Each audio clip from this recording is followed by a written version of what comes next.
que nos quiere contar algo. Entrevista en Una Noche Sin Luna.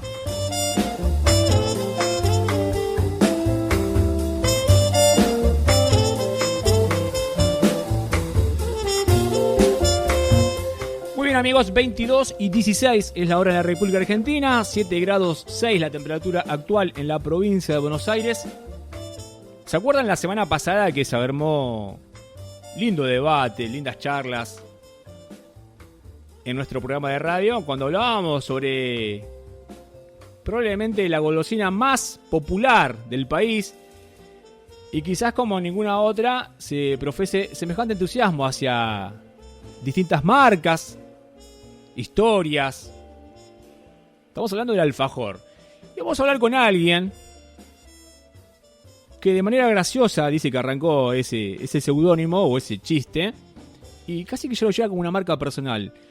Catador de alfajores, dice al menos su Instagram, y editó un libro que se llama En busca del alfajor perdido. Él se llama Facundo Calabró, tiene tan solo 23 años y ha editado este libro que nos ha encantado sobre la historia y el recorrido de esta hermosa golosina llamada alfajor. Hola Facundo, bienvenido, buenas noches, ¿cómo te va?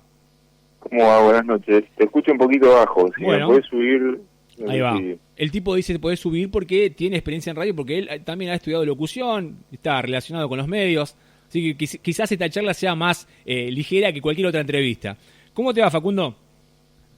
Bien, todo bien. Dentro de lo bien que se puede estar en este contexto, bastante bien, no me puedo quejar tampoco. Bueno, a ver, En busca del alfajor perdido se llama el libro.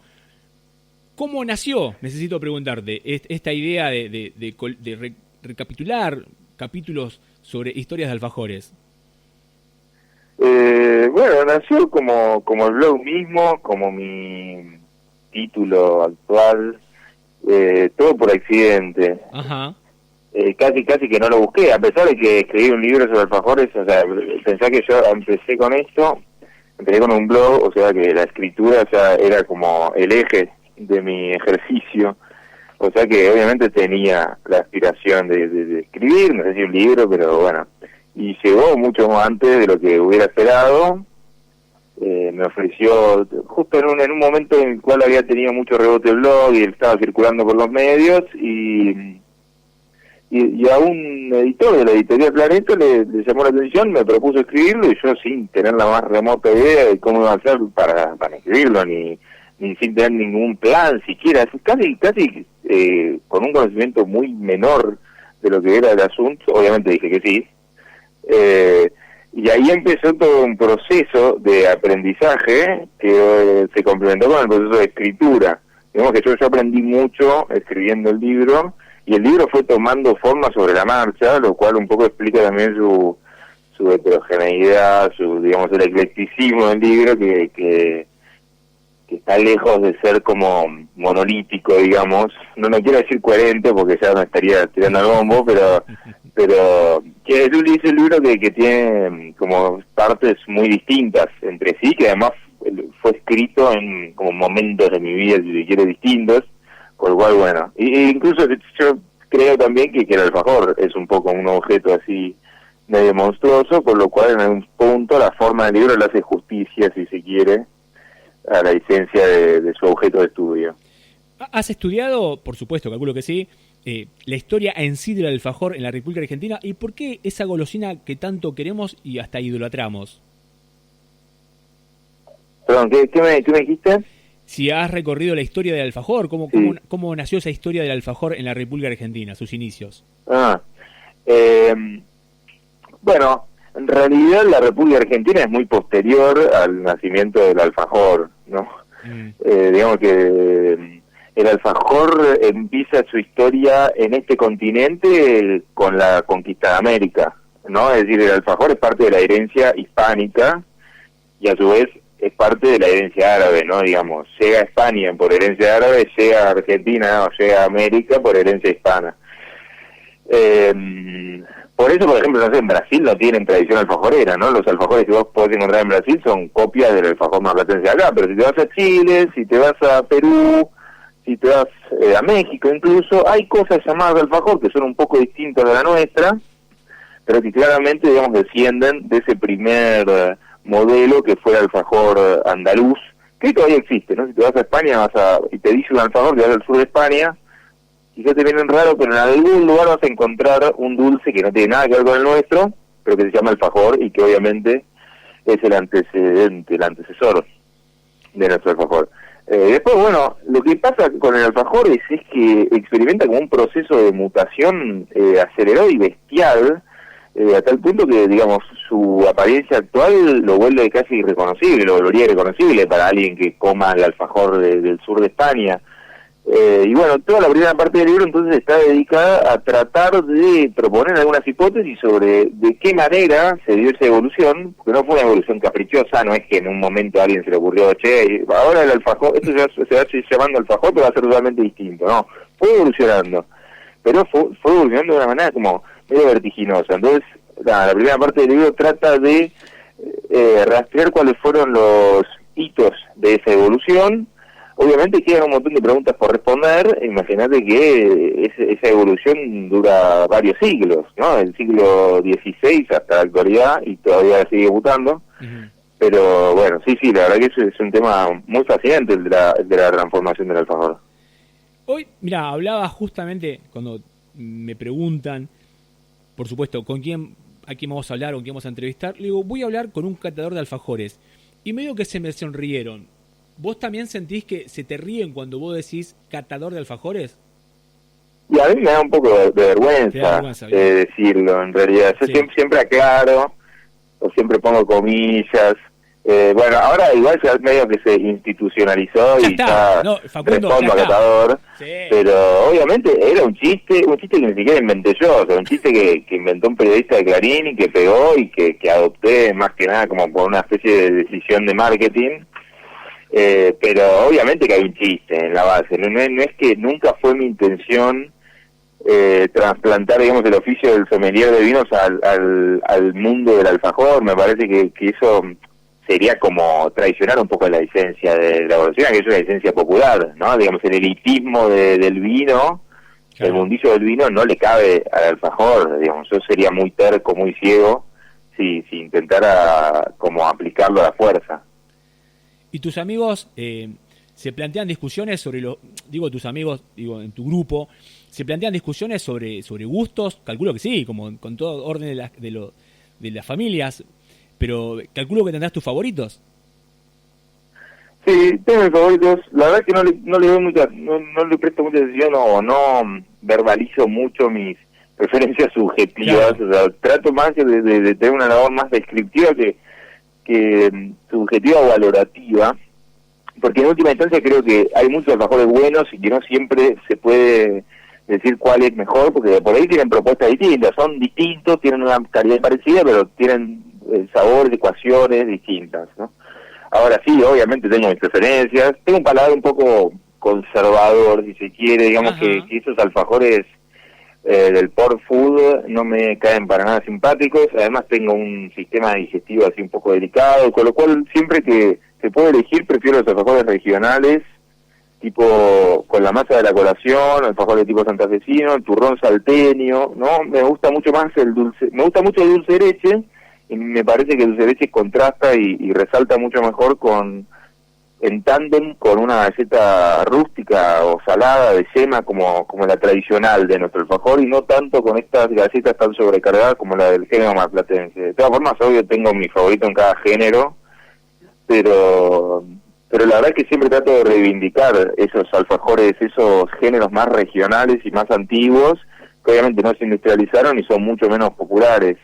Pero a mí personalmente me gustan más, disfruto más de comerlos, no empalagan.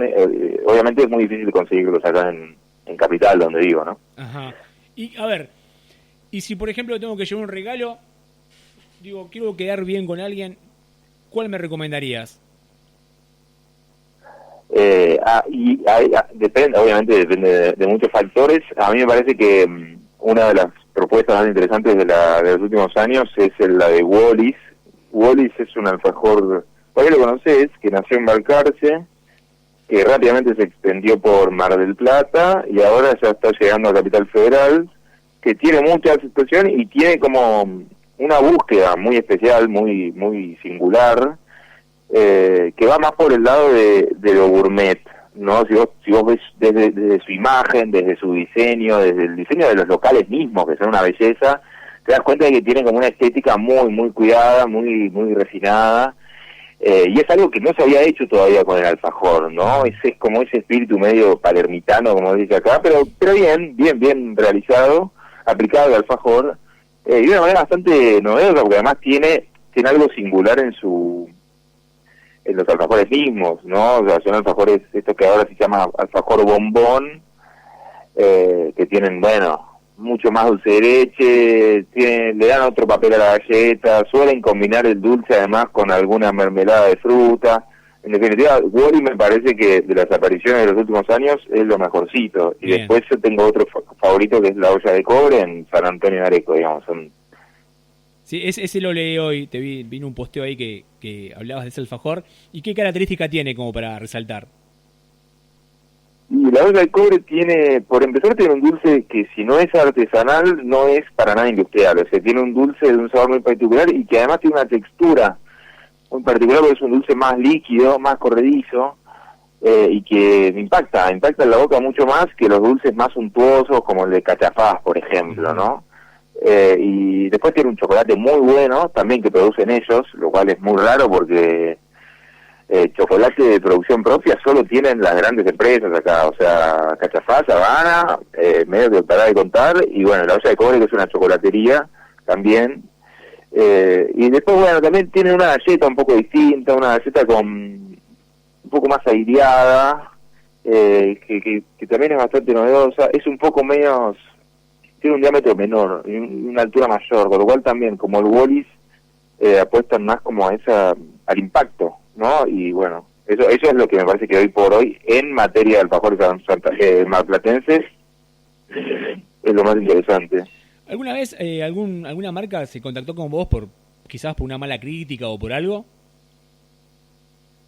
Sí, con cierta frecuencia. ¿Ah, sí? No, con cierta frecuencia no, porque ya me critican. La verdad es que trato de ser bastante benévolo, de no decir las cosas, o sea, nada, qué sé yo, no divierte criticar a pequeños productores que hacen las cosas de la mejor manera posible, pero sí, de vez en cuando tengo algún encontronazo, tuve mis encontronazos con el dueño de Guaymallén, sí, yo no me peleo, me divierto un poco pelearme, pero es difícil encontrar enemigos, si se quiere, ¿no? Como que no da a bardear a todo el mundo. ¿Pero por qué? Claro, bancátela, flaco.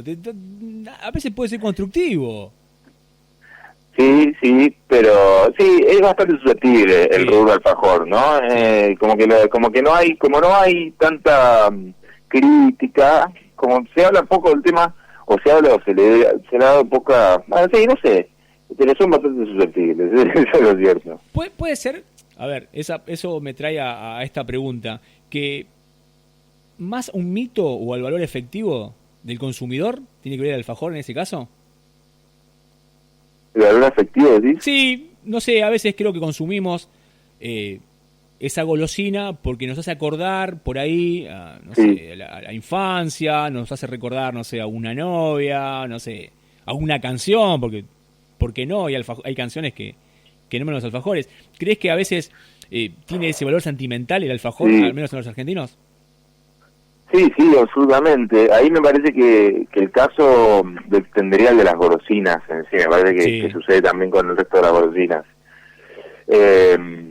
Yo creo que ante todo es porque están asociadas a la infancia, ¿no? Digamos, en la infancia creo que nada nos fascina tanto como la golosina, como los colores, como ir al kiosco, es una experiencia más emocionante para un niño, y para un adulto, bueno, depende del momento de la vida, quizá también.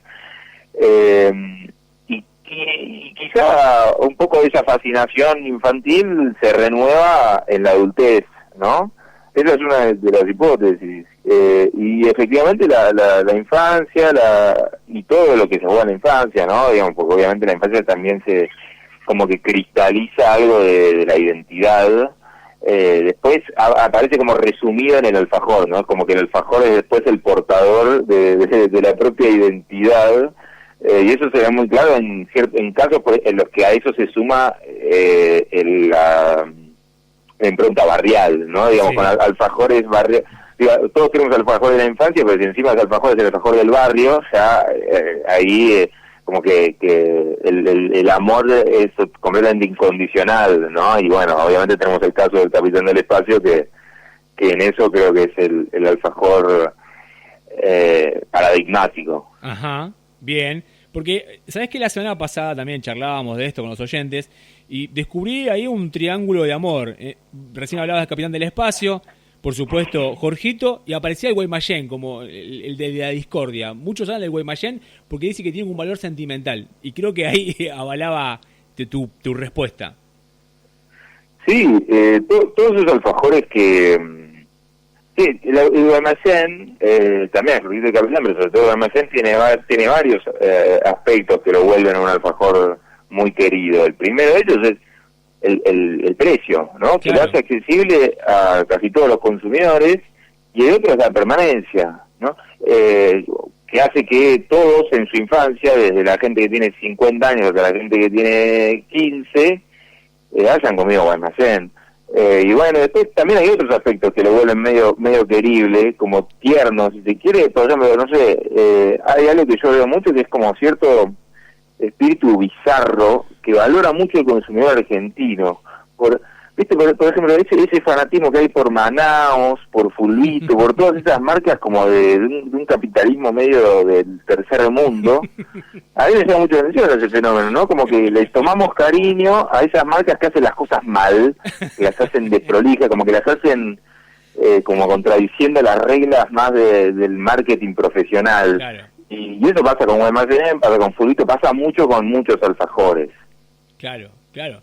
¿Sabes qué? Justamente hay como una futbolización de todas esas cosas. Aguante, no sé, Jorgito, o aguante Fulvito, loco, 10 centavos, no sé. He leído el alfajor de los pobres, decían, ¿viste? Y yo digo, ¿es necesario? No, no es necesario. Pero es muy argentino eso. Sí, yo no sé si realmente si pasa en otros países, pero pasa con Manaos, ponele, ¿no? Sí, como y son marcas que además se pudieron aprovechar, porque después, o con Narampol, ¿no?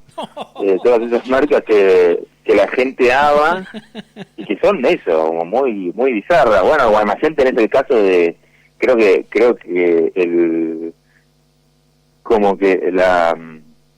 el gran hito dentro de esto que estamos diciendo es cuando Maidana se comió el Guaymallén haciendo un PNT completamente ilícito. Increíble. Eso fue como eso, el punto de máxima condensación de esto que veníamos diciendo. Es muy argentino eso, lo que hablábamos recién, es muy argentino. A nadie se le ocurre en el medio de Las Vegas pelar un alfajor. A nadie. Es muy bizarro. Bueno, sí, y Bacilota que también de alguna manera encarna, ¿no?, la licencia de Guaymallén, porque es como que ahí el dueño y el alfajor son casi una de la misma cosa. Sí, la verdad que yo no sé si es realmente muy argentino, ¿viste? A veces los argentinos creemos que somos muy singulares y en realidad no tanto, pero obviamente que no pasa en todos lados, y obviamente ya si le ves la cara, yo esa escena la vi 1000 veces, si le ves la cara al conductor, se sorprende de ese PNT así medio como nada, no sé, un PNT flagrante pero ilegal en la televisión estadounidense, es algo así, sí, la verdad que es algo muy insólito. Millones y millones de personas viendo a Maidana comiéndose un alfajor en el medio del río, una cosa increíble. Bueno, Facundo, y en busca del alfajor perdido, ¿con qué nos encontramos? Para aquel que por ahí todavía no lo encontró o no sabe de qué se trata. Bueno, tiene esa parte histórica de la que se hablé, después tiene una parte más periodística, en la cual se incluyen algunas crónicas, y ahí es como una especie de trabajo de campo. Por ejemplo, cuando viajé a la fábrica de Mar del Plata, una fábrica relativamente nueva que había inaugurado Mar del Plata, de Habana, en la planta industrial de Batam, y ahí está la crónica de ese paseo por la fábrica, que me parece que quedó bastante divertida y que tiene algunas curiosidades interesantes, ¿no?, de la producción del alfajor, de cómo se fabrica un alfajor. También está la historia de otras marcas, está la historia de de Bacalín, la historia del presente de Bacalín, que es el gran productor de dulce de leche de casi todos los alfajores que hay en los kioscos, no tan conocido, pero sí omnipresente. La historia de Santoche, la historia de Jorgito y demás, la historia de un poco de la publicidad, de los alfajores en relación con la publicidad. Y después hay una parte más, está la crónica de la fiesta del alfajor costero, que es costero, de la de Nacional también, varias crónicas. Y después hay una parte más ensayística, filosófica, delirante, como uno le quiera llamar, donde me planteo cosas como qué es un alfajor, qué hace un buen alfajor y demás cuestiones. Lo puse en el último capítulo para que nadie se aburra, pero son así disquisiciones que tuve en estos años de catas. Así que bueno, eso es un poco... la idea del libro es eso, trazar como un panorama, una radiografía de todo lo que es el alfajor en Argentina, y obviamente el alfajor en Argentina es un montón de cosas, desde la fábrica más grande hasta el productor más pequeño, y si uno adopta como el punto de vista histórico, desde las fábricas hasta la producción en un convento, ¿no? Entonces, bueno, por eso, es un libro así como decía antes, muy ecléctico. Busquen, se los recomendamos, En busca del alfajor perdido, el libro de Facundo Calabró, este joven argentino catador de alfajores, entre comillas, como le gusta decir a él, que nació en Buenos Aires y que está presentando este libro hace poco tiempo, y que nos encantó esta charla realmente, Facundo, ¿eh? Ha sido muy productiva. Yo quiero hacerte una pregunta personal. Yo te digo alfajor de fruta, ¿qué me tenés para decir?